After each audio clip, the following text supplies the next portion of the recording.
Hello again and welcome to the Warhammer 40k Imperial Guard Tactics video. Now, before we get into today's video, as always, I want to say a massive thank you to someone for sending in some cool pictures of their army. And today I want to say thank you to Ryan Muller for sending in pictures of his Imperial Guard defending against some foul, tyrannid, Xenos abominations.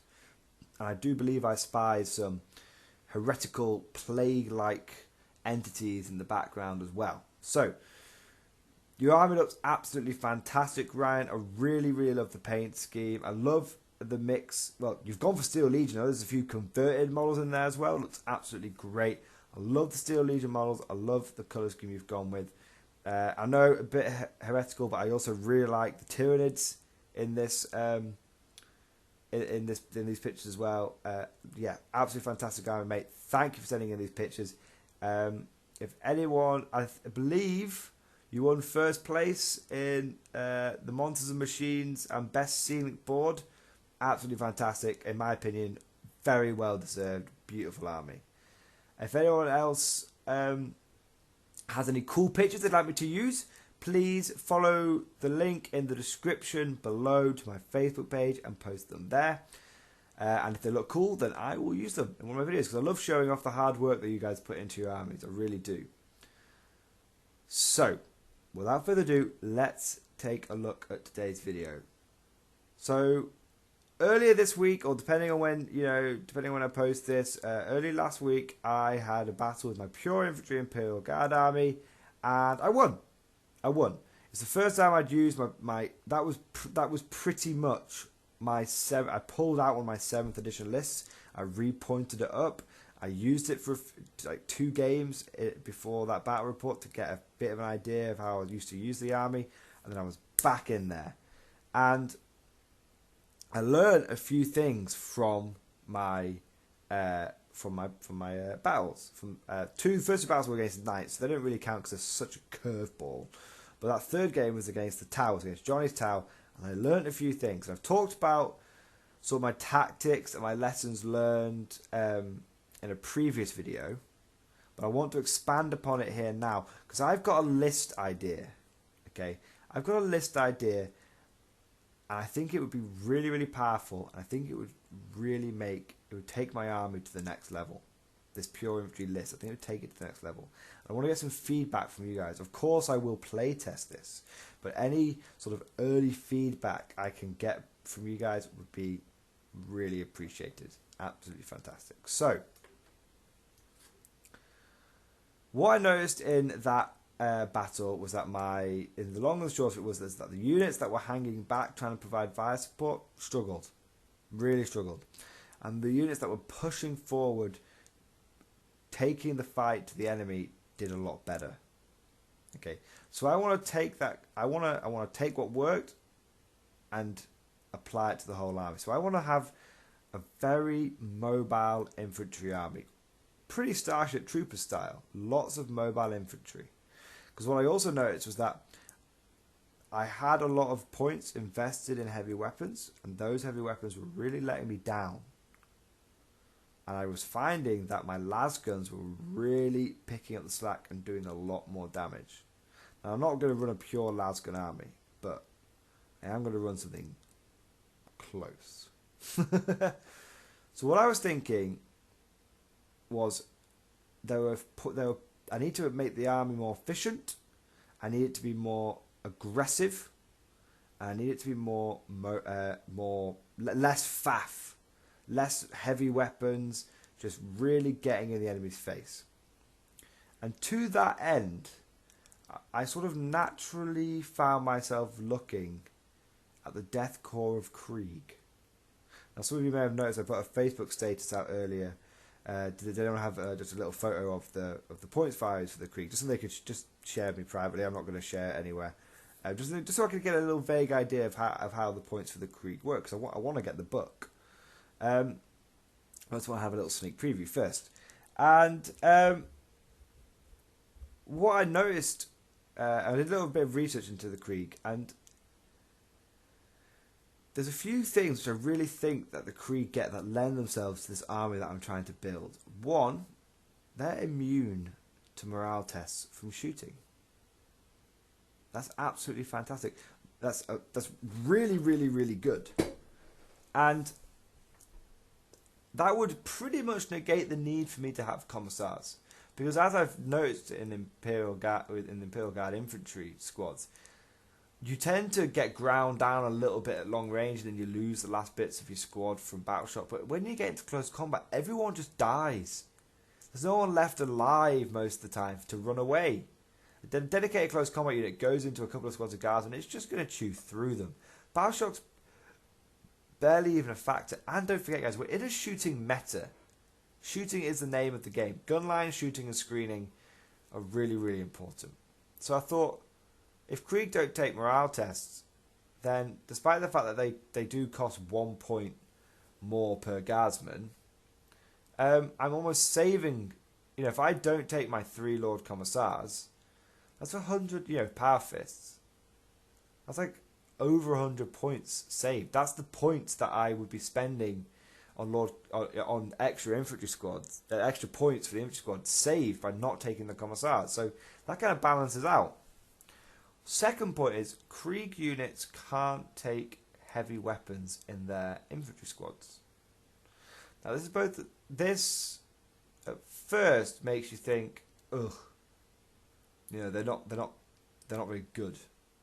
But that's actually, it almost purifies the squad, and it takes away that distraction. If you're using pure infantry, it almost takes away the distraction, which is you need to be pushing forward. You need to be constantly on the move, on the attack, because you can only take 6 inches of ground a turn. Even if you advance and move, you're still not going to take a huge amount of ground per turn.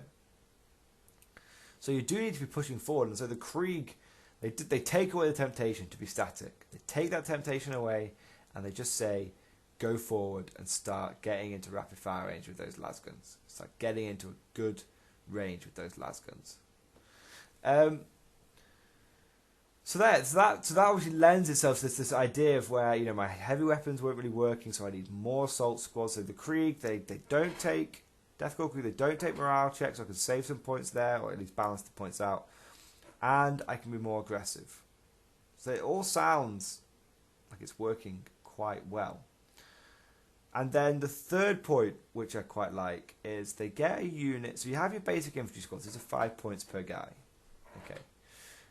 You can put lasguns on your sergeants. I believe they might have to be hotshot lasguns, but goddamn it, I'm willing to pay 8 points to put 8 points, 1 point to put a lasgun on a sergeant. So again, another factor in their favour. They have a unit called Grenadiers. Now, Grenadiers are just like Stormtroopers in every respect, except for they're 1 point cheaper, and they can't deep strike. And they can only take 2 special weapons in the squad anyway. Okay, so that's a lot of disadvantages, but that 1 point cheaper adds up. And they all come with hotshot lasguns. And what it made me realise is, if you have a look at the Krieg orders, and this is all where it's all starting to synergise together now, guys. The Krieg don't have access to first rank fire, second rank fire, which initially makes you think they're shit. But it's not the case. The Krieg, Deathcore Krieg, they don't really want to be getting into close combat. What they want to be doing is getting into medium range firefights, which they can win, because they have double the shots of everyone else. And what you want to be using your orders on is your regular lasgun guys can get into rapid fire range quite easily. But your Grenadiers, they've only got 18-inch range with those hotshot lasguns. So you start giving them the Krieg order, I believe it's without mercy. That changes their rifles to pistol 2. Now pistol 2, obviously you're not going to be shooting them in close combat. It still means you get 2 shots at your maximum range, which means your hotshot lasguns are getting 2 shots at 18-inch range. That's actually really good. That is good, and it gets rid of, again, that temptation. There's always a temptation when you get deep strike units to throw them behind enemy lines, and they die unsupported. You don't want to be doing that. You always want to be moving up as one big force. Okay, so I've talked about why I've started looking at the Krieg. What is this list that I'm thinking about? Okay. I want to take 3 battalions. Each battalion is going to be identical. So each battalion is going to have, I believe it's 2 HQ and 2 elites, 6 troop choices, 3 elites, sorry, 6 troop choices, and a heavy support choice. So my 2 HQ, I'm going to take a Death Korps of Krieg Marshal. He's essentially a company commander. He can issue 2 orders. Nothing too fancy there. I then want to take a Death Korps of Krieg Field Officer. Now he's a junior officer, but he's an HQ choice. He's only 23 points. He's an HQ choice, which actually lets me fill out my HQ options quite cheaply. That gives me 3 orders per battalion. Okay. Now there is a special. I'm not going to take him. There is a special character that the Krieg get that lets you issue another 3 orders, which would be really good. I might see if I can fit him in. But for now, Field Marshal, Field Officer. No upgrades on those guys. In my elite section, I want to take an Astropath because I want to be able to, one, having psychic powers and psychic defense is very important in 8th edition, and 2, my infantry are going to be struggling to get through cover. My Astropath will allow me to remove cover on, if I have 3 of them, 3 units a turn. That makes a big difference. The second elite choice is going to be a command squad. Now Krieg command squads can only take 2 special weapons, but they can take a regimental standard. And the regimental standard gives you +1 leadership, like it does in the regular guard codex. Also gives you +1 attack, which is good. It allows me to have a counter-attack option. As guard, I'm always going to want to consider, well, my main way of defending against assaults is to fall back and then get back in the fight so I can keep shooting. But sometimes that's not an option. And against some armies, you want to be getting into close combat against them. Not often, but some of them. And having 2 attacks per guardsman, hitting on 3s, remember, because Krieg hit on 3s in close combat. That's quite a nice combo. And also, it does give me a little bit of leadership redundancy. And finally, flags are cool. So I was going to take one of those, and I was going to take 2 grenade launchers on there. Because you guys know how I like my grenade launcher veterans. Okay? Grenade launcher veterans are really, really good. It means that squad can put out a little bit of firepower, but they're still cheap. As I don't really mind if I lose them, but they're still providing me with a few essential buffs and rule of cool. Now my final elite choice is the Death Korps Quartermaster. Now what this guy does is he gives every unit within 6 inches of him a 6+ feel no pain. That is really good. That's what medics should be in the guard codex. They're not. This guy is essentially doing what a pure infantry army needs. He is helping to reduce damage. Well, obviously it doesn't quite work out like this, but he's going to reduce the amount of damage that I take on my army by like 10 to 16%, depending on what kind of weapons are shooting at my guard. That's a big deal. That's minimum. It's going to be 10% less casualties. That's like me having an extra couple of free squads on the board. When you think about it, that's pretty good. Now he's going to be able to be in. Now the troop choices in the army, I'm taking 4 infantry squads. Okay, 4 Death Korps infantry squads, and each one is going to have a plasma gun. Okay, the reason I've done this is because plasma guns are only 7 points on infantry squads, and they're good rapid fire weapons, and also they give my army a much needed bit of anti-tank. Okay, they do. I need a bit of AP. I can't do everything on las guns. I do need a little bit of plasma goodness in my life. And don't forget, I'm taking 4 squads of these guys in each battalion. I'm taking 3 battalions. That's 12 plasma guns. That's a lot of plasma guns. Okay. Now my other 2 troop choices, I'm going to take 2 squads of 10 Grenadiers. Each of these squads is going to have 2 grenade launchers in it, because again, veterans with grenade launchers are good. Don't forget, they all have hotshot lasguns anyway, so they've all got AP -2 on those lasguns. Each squad can put out, bearing in mind I can put a hotshot lasgun on the sergeant, each squad can put out 16 hotshot lasgun shots. That is 32 hotshot lasgun shots per battalion.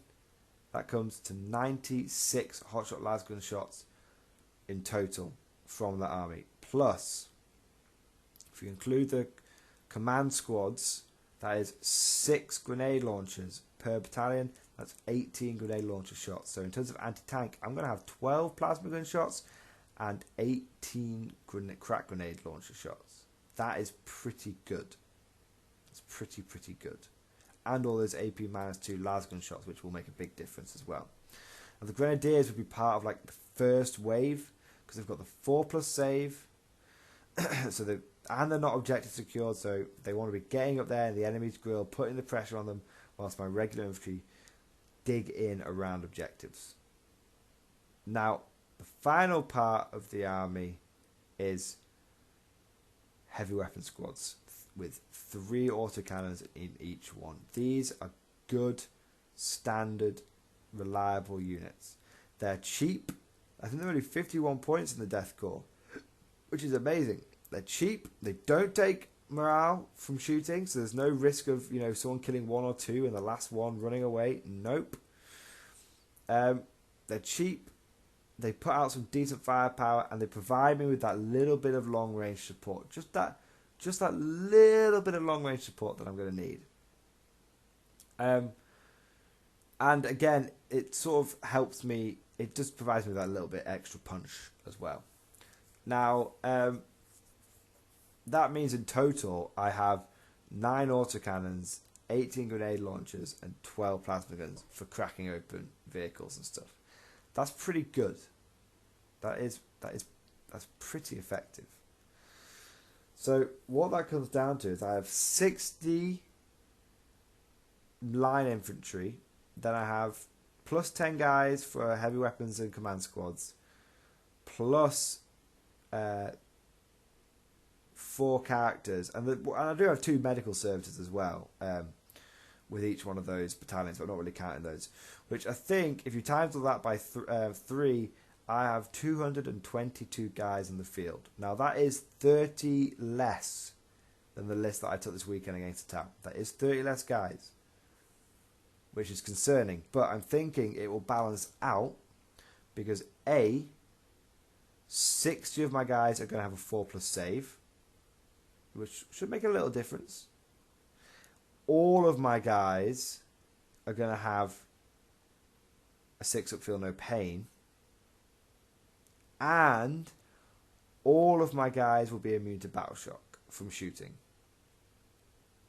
And whilst I might take a bit of a beating turn 1, what you have to remember is what I said before is Death Corps of Krieg, they don't mind. They quite like being in 24-inch range bracket. They don't really have that incentive to get within 12 inches for first rank fire, second rank fire, because they don't have first rank fire, second rank fire. So it's kind of like a double-edged sword. On the one hand, you don't need to get close to the enemy, but on the other hand, if you do, you don't really get that bonus. But I've only got 9 orders, remember. Most of those orders are going to be going on my Grenadiers and probably on my heavy weapon dudes, which means my regular infantry, they're still going to need that flexibility. And I guarantee, I'm going to be constantly marching towards my opponent. When you think about it, I don't want to be losing the momentum. But it gives me, what I'm saying is, it gives me flexibility. If I need to push onto my opponent, get in amongst him, constant pressure, I have enough bodies, enough guns, enough rapid fire to do that. If I need to bite and hold a section of territory, I can do that. My orders will help me do that. So, what do you guys think? So just to recap, we're looking at a commander, a company command, a marshal, a field officer, quartermaster, and an astropath as my characters. As for support, we're looking at Command Squad with 2 grenade launchers and a regimental standard, and an autocannon, 3 autocannon teams. Then we're looking at 4 squads of infantry with plasma gun, 2 squads of grenadiers with grenade launchers. That in 1 battalion, and then take that 3 times. So you're looking at 12 infantry squads, 6 squads of grenadiers, 3 field marshals, 3 field officers, 3 quartermasters, 3 astropaths, 3 command squads, grenade launchers, and 9 autocannon teams in total. What do you guys think? I'm pretty excited about the army. I'm definitely going to proxy it with my Mordians at first, but I would, if it works well, I've been thinking about getting a Death Corps army for a long time. I'm currently trimming down my non-guard collection. I'm getting rid of a lot of my chaos. I'm getting rid of my my Inquisition stuff. The Grey Knights were cool, but didn't really use them very often. So I'm going to get rid of that, which means I'm going to have a lot more room. I'm going to have a lot more room for fleshing out my guard armies again. My Black Templars are pretty much finished. My Chaos are almost done. My Genestealers is almost done. My Guard are pretty much done. Trim down my collection, and I can finally get a Death Corps Krieg army, because it's kind of I think it's a dream that a lot of Guard players have, is to have a good Death Corps army. And I feel I'm not to go off topic, but I feel it's a serious section of my channel where I've been lacking, which is in the Death Corps. And I'd say a lot of people get into the Imperial Guard because of the Death Corps models. And that's something I really do need to look at, because I need to be looking at that aspect, which is so popular within the Guard. I've dismissed Death Corps up until now. Don't think I'm going to be dismissing them going forward. So guys, tell me what you think. Thoughts, strategies, what do you think is going to work in the list? What do you think is going to be a waste of time in the list? Thank you for listening, and I'll see you guys next time.